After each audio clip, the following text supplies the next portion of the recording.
حدیث میں آیا ہے کہ ایک انسان اللہ کے ہاں جب پیش ہوگا تو جو تحفہ یا ہدیہ وہ خدا کی خدمت میں پیش کر سکے گا وہ کوئی بھی ہدیہ اس شے سے بڑھ کر نہیں ہو سکتا کہ جو خود اسی کی ذات سے صادر ہوا، اسی کو کلام کی اس کی خدمت میں پیش کرے تو یہی اس کے لیے سب سے بڑا تحفہ ہے۔ اس لیے یہ آتا بھی ہے کہ اللہ تعالیٰ میدان حشر میں فرمائے گا جو قرآن مجید کے پڑھنے والے، حقیقی معنی میں پڑھنے والے، ان سے کہا جائے گا کہ تم پڑھتے چلے جاؤ اور تمہارا آخری مقام، تمہارے درجات بلند ہوتے چلے جائیں گے، آخری آیت جو تم پڑھو گے اسی کے مطابق تمہارا درجہ بلند ہوگا۔ اس اعتبار سے سورہ رحمان میں ہے الرحمن علم القرآن، رحمان کی رحمانیت کا مظہر اتم قرآن، اس کی رحمت کا سب سے بڑا مظہر قرآن۔ لیکن ایک عظمت ہے افادیت کے اعتبار سے، انسانوں کے لیے یہ کس کس پہلو سے مفید ہے، اس کے اعتبار سے میں سمجھتا ہوں کہ جامع ترین مقام سورہ یونس کی یہ دو آیات ہیں جو میں نے تلاوت کی۔ یا ایھا الناس، اے لوگو، قد جاءکم موعظۃ من ربکم وشفاء لما فی الصدور وہدی ورحمۃ للمؤمنین۔ پہلی آیت میں 4 الفاظ جمع کیے گئے قرآن کے لیے۔ اے لوگو، تمہارے پاس آ گئی ہے وہ شے جو موعظہ بھی ہے، نصیحت، باز سے بنا ہے لفظ، موعظۃ وشفاء لما فی الصدور، اور جو کچھ سینوں میں روگ ہیں ان کا مداوع، ان کی شفا، ان کا معالجہ، وہدی، اور ہدایت، رہنمائی، ورحمۃ للمؤمنین، اور رحمت اہل ایمان کے حق میں۔ اس کے بعد فرمایا، میں ان 4 الفاظ کی شرح بعد میں کروں گا، لیکن دوسری آیت کا مفہوم بھی سامنے آ جائے تو اس پہلی آیت کی عظمت جو ہے وہ نکھر کر سامنے آئے گی۔ قل بفضل اللہ وبرحمتہ، اے نبی ان سے کہہ دیجئے یہ اللہ تعالیٰ کے فضل اور اس کی رحمت کا مظہر ہے کہ اس نے یہ کلام نازل فرمایا۔ فبذالک فلیفرحوا، تو چاہیے کہ اس پر خوشیاں منائے، جشن منائے کہ اللہ کا یہ فضل اور اللہ کی یہ رحمت ہمارے شامل حال ہوئی، ہمیں عطا ہوئی۔ هو خیر مما یجمعون، یہ ان تمام چیزوں سے زیادہ قیمتی اور بہتر ہے جو یہ جمع کرتے ہیں، دولت، مال و اسباب، آسائشوں کا ساز و سامان، راحت کی مختلف چیزیں جو بھی انسان جمع کرتا ہے۔ هو خیر مما یجمعون، ان تمام چیزوں سے جنہیں یہ جمع کرتے ہیں، جن کی قدر و قیمت کا ان کے قلب پر کوئی نقش ہے، ان سب سے کہیں بہتر، کہیں قیمتی، کہیں وقی، کہیں زیادہ قابل قدر شے یہ۔ خوشی منانی ہو تو اس پر مناؤ، جشن منانا ہو تو اس کا مناؤ۔ اب آئیے پلٹ کر ان 4 الفاظ کے اندر ایک بڑا گہرا معنوی ربط۔ عام طور پر آپ دیکھتے ہیں قرآن مجید اپنے لیے ایک ہی لفظ استعمال کرتا ہے، ہدن، الف لام میم، ذالک الکتاب لا ریب فیہ ہدی للمتقین۔ اصل شے ہدایت، رہنمائی۔ ابھی رمضان مبارک کی آمد ہے، اس کا جو ذکر ہے سورہ بقرہ ہی میں، شہر رمضان الذی انزل فیہ القرآن ہدی للناس وبینات من الہدی والفرقان۔ لفظ ہدایت کو 2 مرتبہ ایک ہی آیت میں دہرایا، لوگوں کے لیے ہدایت و رہنمائی، اور ہدایت بھی بالکل روشن، مبرہن، بینات، ایک پیچ نہیں، کوئی معمے حل نہیں کرائے گئے، کوئی منطق کی پیچیدگیوں میں نہیں الجھایا گیا۔ تو اصل تو ہے ہدایت و رہنمائی، لیکن یہ مقام اس اعتبار سے بڑا منفرد ہے کہ اس سے پہلے 2 الفاظ لائے، اس کی حکمت کی طرف متوجہ کر رہا ہوں۔ جیسے چونکہ میں بھی کبھی طبیب تھا، ڈاکٹر تھا، اس حوالے سے یہاں کئی میرے سابق میرے اعتبار سے ہم پیشہ حضرات یہاں موجود ہیں، انہیں معلوم ہے کہ اعلیٰ سے اعلیٰ دوا ہو، جذب ہو جسم میں، تبھی تو مفید ہوگی۔ بڑی سے بڑی بات، اعلیٰ سے اعلیٰ کلام، عمدہ سے عمدہ ہدایت، بہترین سے بہترین حکمت، اگر دل سخت ہو گیا تو مرد نادا پر کلام نرم و نازک بے اثر۔ پھول کی پتی سے کٹ سکتا ہے ہیرے کا جگر، مرد نادا پر کلام نرم و نازک بے اثر۔ یہ دل کی سختی جسے قرآن کہیں کہتا ہے رین، کلا بل ران علی قلوبہم، ان کے دلوں پر زنگ لگ چکا۔ حدیث میں بھی آیا ہے ان هذه القلوب لتصدع، ان دلوں کے اوپر زنگ آ جاتا ہے، کما یصدع الحدید اذا اصابہ الماء، جیسے کہ لوہا جو ہے زنگ آلود ہو جاتا ہے جب پانی اس پر پڑے۔ کہیں کہا گیا کہ دل پر سختی آ جاتی ہے، اور انسانی دل پر جب سختی آ جائے، قرآن مجید میں سورہ بقرہ ہی میں وہ تمثیل ہے رونگٹے کھڑی کر دینے والی، کہ جب انسان کے دل میں سختی پیدا ہو جائے تو کوئی شے دنیا کی اتنی سخت نہیں ہوتی جتنا کہ انسان کا دل سخت ہو جاتا ہے۔ ثم قست قلوبکم فہی کالحجارۃ او اشد قسوۃ فإن من الحجارۃ لما یشقق فیخرج منہ الماء وَإِنَّ مِنْهَا لَمَا يَهْبِطُ مِنْ خَشْيَةِ اللَّهِ. مجھے صحیح الفاظ اس وقت یاد نہیں ہے، لیکن یہ کہ تمثیل یہ ہے، بنی اسرائیل سے خطاب کر کے کہا جا رہا ہے مذہبی لوگ کہ تمہارے دل اس کے بعد سخت ہو گئے، اور ایسے سخت کہ پتھروں سے بھی زیادہ سخت. پتھروں میں تو وہ بھی ہے جو شک ہو جاتے ہیں، پانی نکل آتا ہے، چشمہ پھوٹ بہتا ہے، ان میں وہ بھی ہیں جو اللہ کی خشیت سے گر پڑتے ہیں. لیکن انسان کے دل پر اگر یہ سختی آ جائے تو پہلی ضرورت ہے دل کو نرم کرنے، اور اس دل کو نرم کرنے کے لیے ضرورت ہے واعظ. وہ واعظ کے جو آج ہمارے ہاں بڑی ہی تحقیر والی بات بن گئی ہے. واعظ ہو رہا ہے، یعنی واعظ کوئی عمدہ شے نہیں ہوتی، واعظ کوئی اعلیٰ شے نہیں ہے، کوئی عقلی باتیں ہو، کوئی ریشنل اپروچ ہو، کوئی منطقی بات ہو. واعظ کے بارے میں تو بڑے ہی ایک استحقار کے انداز میں کہا جائے واعظ فرما. حالانکہ واقعہ یہ ہے کہ واعظ کی بڑی ضرورت. دل نرم ہوگا تبھی وہ جذب ہوگا، کلام اس میں داخل ہوگا. آپ کو معلوم ہے وہ زمین جس کے اوپر کٹا جاتا ہے سخت، اتنی بارش برس جائے وہ پانی ادھر ادھر چلا جائے گا، لہذا اس کی تو سب سے پہلی شے ہے دل کو نرم کرنا. ایک حدیث میں اس کا نقشہ کھینچا گیا ہے کہ ایک مرتبہ حضور نے واعظ فرمایا، خطبہ دیا، جس کے بارے میں الفاظ آتے ہیں کہ جس سے دل لرز اٹھے اور آنکھوں سے آنسوؤں کے چشمے جاری ہوئے. صحابہ نے عرض کیا کہ حضور معلوم ہوتا ہے کہ یہ تو کوئی آپ جیسے کہ یہ کلام آپ کا جیسے کسی کو ودا کیا جا رہا ہو، رخصت کیا جا رہا ہو، کوئی ایسی بات ہے تو مزید نصیحت فرمائیے، مزید نصیحت فرمائیے. تو واعظ کی اپنی جگہ بڑی اہمیت ہے. واعظ قابل حقارت شے نہیں ہے. انسان میں عقل ہی نہیں ہے، جذبات بھی. جذبات کو خود ایک غذا کی ضرورت ہے، بلکہ انسانوں کی عظیم اکثریت جذبات ہی کی راہ سے اپروچ کی جا سکتی ہے. بڑی ہی مائنیوٹ مائنورٹی ہوتی ہے جنہیں آپ انٹلیکچوئلز کہیں، انہیں تو واقعتاً ان کی مجبوری بھی ہے کہ ان پر واعظ اثر انداز نہیں ہوتا. ان کے لیے ضرورت ہے برہان کی، دلیل کی، استدلال کی، منطق کی. لیکن عظیم اکثریت انسانوں کی اس کے اندر جذبات اور اس جذبے کو اپیل کرنے والی شے. اب مجھے یاد آ گئی بات، حضرت عمر رضی اللہ تعالیٰ ان کو موم کرنے والی شے کیا تھی؟ کتنے سخت انسان. آخری فیصلہ یہ ہے کہ دیکھا جائے گا جو کچھ ہو رہا ہے، یہ دارالندوہ میں بیٹھے ہوئے لوگ طے نہیں کر پائیں گے، یہ سوچتے ہی رہ جائیں گے، اور محمد کا جادو چلتا جا رہا ہے. یہ در حقیقت چونکہ ٹرائبل معاشرہ تھا، اس کا بیک گراؤنڈ سمجھ لیجئے. چونکہ حضور صلی اللہ علیہ وسلم کا ساتھ دے رہے تھے آپ کے چچا ابو طالب، and he was the head of the clan. Tribe تو تھا قریش، یہ قبیلہ تھا، اس میں کلینز تھے، جیسے وٹوؤں میں مانے کے، لالے کے، شامت کے. اب یہ چھوٹے چھوٹے گھرانے تقسیم ہوتے چلے جاتے ہیں، اور ہر اس خاندان کا ایک سربراہ. اگر اس کے کسی فرد کے خلاف اقدام کیا جائے تو پورے خاندان کو گویا کہ چیلنج کیا گیا، اور ابو طالب حضور کا ساتھ چھوڑنے کو تیار نہیں تھے. لہذا قریش کے راستے میں سب سے بڑی رکاوٹ یہ تھی کہ ہم اگر محمد کے خلاف صلی اللہ علیہ وسلم کو اقدام کریں تو ان فائٹنگ شروع ہو جائے گی قریش. اور اتنی عقل انہیں بھی تھی کہ a house divided amongst itself cannot stand. پورے عرب میں جو ان کا مقام تھا، جو دبدبہ تھا، تو انہیں حیثیت حاصل تھی. اگر آپس میں لڑ پڑیں گے تو یہ چیز تھی جو مصلحت کے تحت روک رہی تھی قریش کو حضور کے خلاف کوئی فیصلہ کل قدم وہ اٹھا نہیں پا رہا. لیکن حضرت عمر نے فیصلہ کر لیا کہ کموٹ میں اب جو ہوگا دیکھا جائے گا. میں اب ایک دفعہ تو یہ جھگڑا چکا کیا تلوار لے کے لیے. لاسٹ میں ایک صاحب مل گئے کہ جو ایمان لا چکے تھے، انہوں نے تیور دے عمر بن الخطاب جس بات کا فیصلہ کر لے کر گزرنے والا، بڑی حکمت سے ڈائیورٹ کیا. کہاں چلے؟ بس میں اب قصہ چکانے جا رہا ہوں. یہ روز کی کلکلی جو ہے اب ختم ہونی چاہیے. انہوں نے جو تیور دیکھے، فرمایا کہ تمہاری تو اپنی بہن ہی مان لے، تمہارے بہنوں ہی مان لے. اب وہ جو جلال اور غضب اس کا میں اور آپ اندازہ نہیں کر سکتے جس کے ساتھ وہ گئے ہیں اپنی بہن کے گھر، اور جس طرح مارا پیٹا ہے بہنوئی کو بھی حضرت سعید ابن زید رضی اللہ تعالیٰ عنہ، اور فاطمہ بنت خطاب حضرت عمر کی ہمشیرہ. جملہ نکلا ہے بہن کی زبان سے، لہو لہان ہو گئی ہے بہن اور بہنوئی بھی. عمر چاہے تم ہمیں ہلاک کر دو لیکن اب اس دین کو ہم چھوڑنے والے تھے.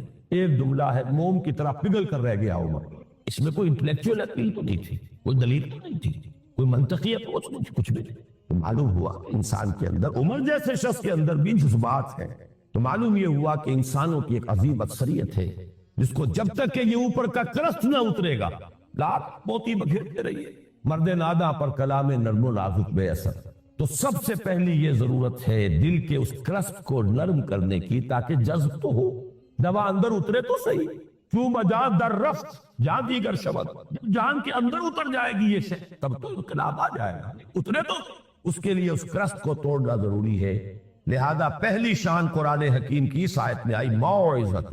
یہ دوسری بات ہے کہ ہم نے واعظ کے اعتبار سے بھی وہ ناقدری کی ہے قرآن کی کہ اس کو واعظ کے میدان سے بھی نکال دیا گیا تھا، اور آج کی بات نہیں، آج تو خیر واعظ ہی کو گالی بنا دیا گیا، لیکن بہت عرصے پہلے واعظ بھی ہوتے تھے تو مثنوی مولانا روم سے ہوتے تھے۔ علامہ اقبال نے جو مرثیہ کہا ہے، واعظ دستاں زن و افسانہ بند، معنی او پست و حرف او بلند، از ضعیف و شاد و مرسل کارے ہو، از خطیب و دینمی گفتارے ہو۔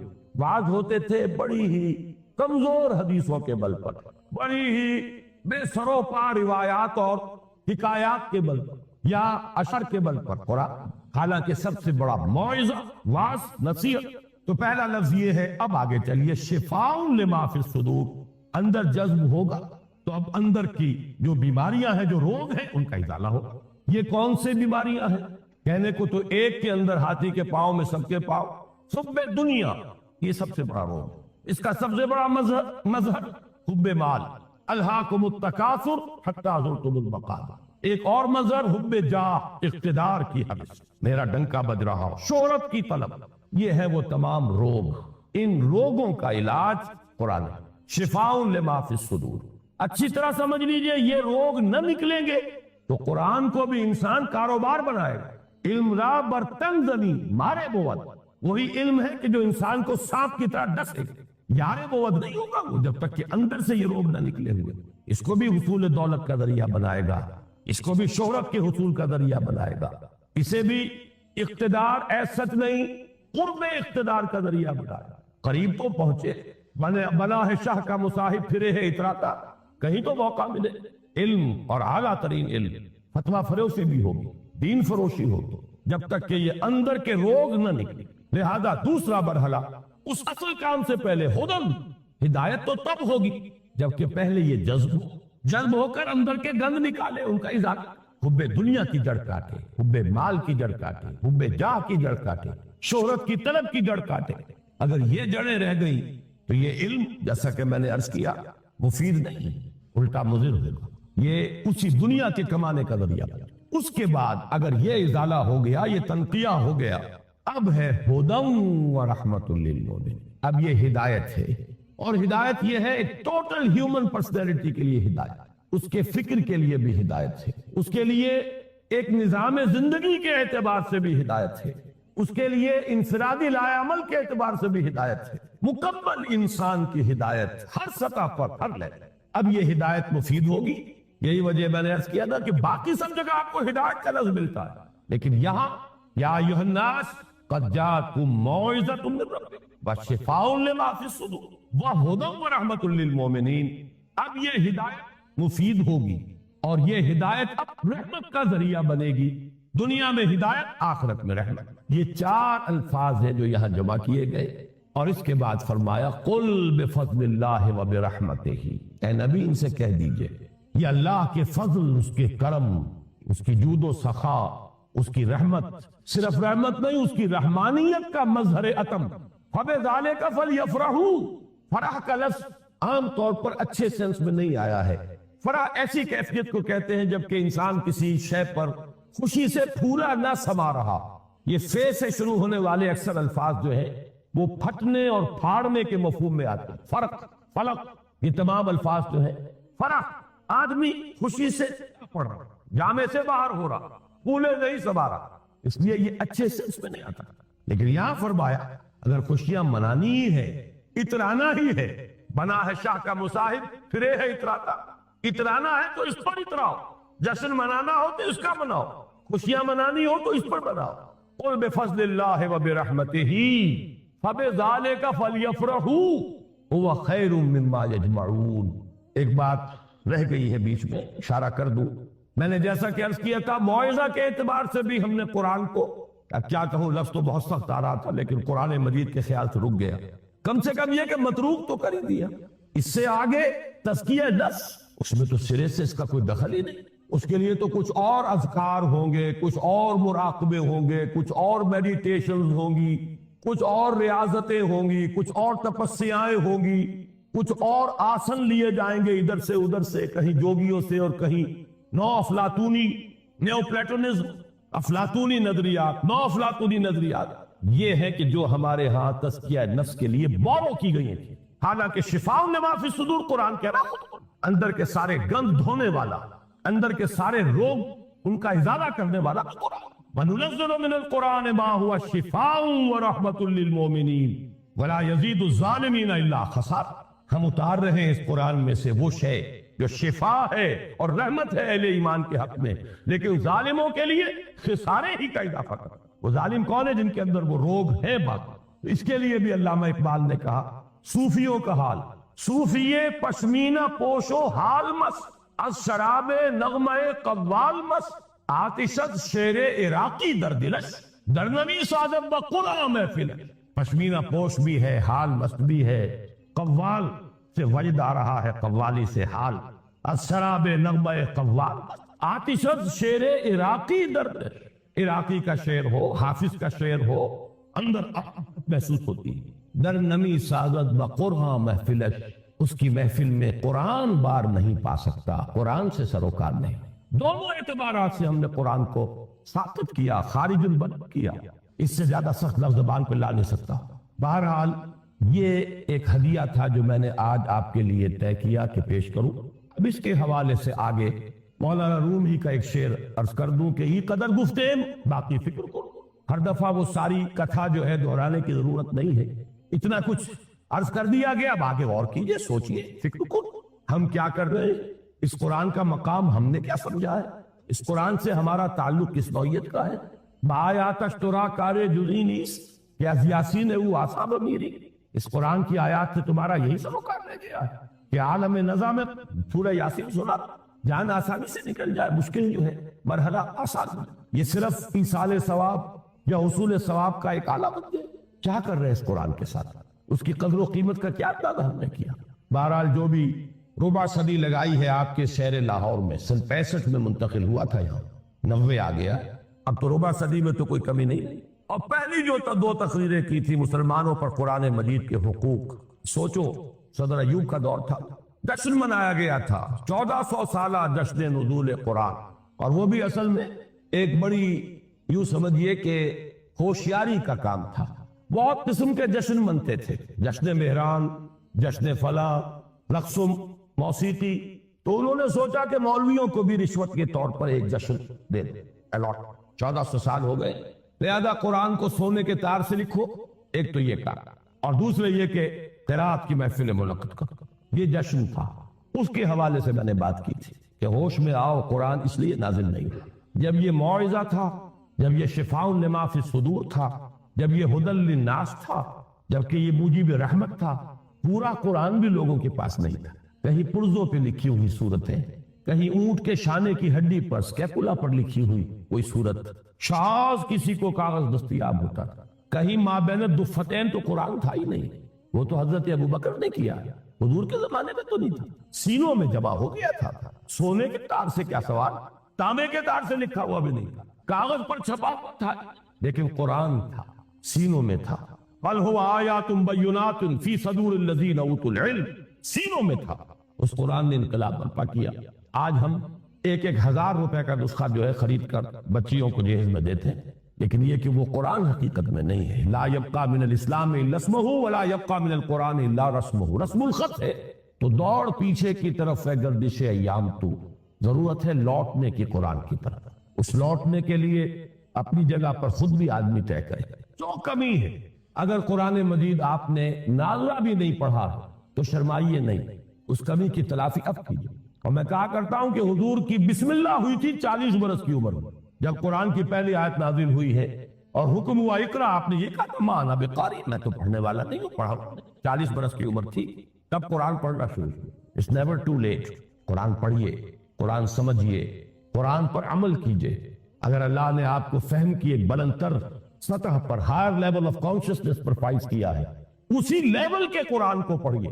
یہ قرآن نہیں ہے، اس میں ہزاروں قرآن، ہر شعور کی سطح کا ایک قرآن اس میں علیحدہ موجود، اور ہر دور کی علمی سطح پر، اس کے افق پر ایک خورشید تازہ کے مانند یہ قرآن طلوع ہوگا۔ لیکن ضرورت ہے اس میں لگنے کی، کھپنے کی، اس میں ڈوبنے کی، اس میں غوطہ زنی کی. قرآن میں ہو غوطہ زن اے مرد مسلمان. اس سے ذرا آگے بڑھیے. اللہ نے دولت دی ہے، لگائیے اس کام میں. اور اللہ نے اولاد دی ہے جو سب سے بڑا ایسٹ ہے انسان، جو اصل صدقہ جاریہ ہے، تو لگائیے اس کام میں. ابھی میرے ایک بڑے عزیز دوست، بڑی قدر ہے میری نگاہ میں ان کی، ایئر فورس میں بڑے اونچے مقام پر ہے، وہ فرما رہے تھے کہ میں نے اپنے بعض عزیزوں سے یہ کہا کہ قرآن کالج میں بچوں کو داخل کرایا، لیکن معلوم ہوا کہ آپ کے ہاں تو وہ اردو میڈیم ہے. اب اونچی سوسائٹی وہ تو اردو میڈیم میں اپنے بچے کو نہیں پڑھے گی. آپ کوشش کریں. میں نے ٹھیک ہے سوچیں گے اس کی بات. سمجھ لیجئے کہ قرآن کالج آپ کے معاشرے کی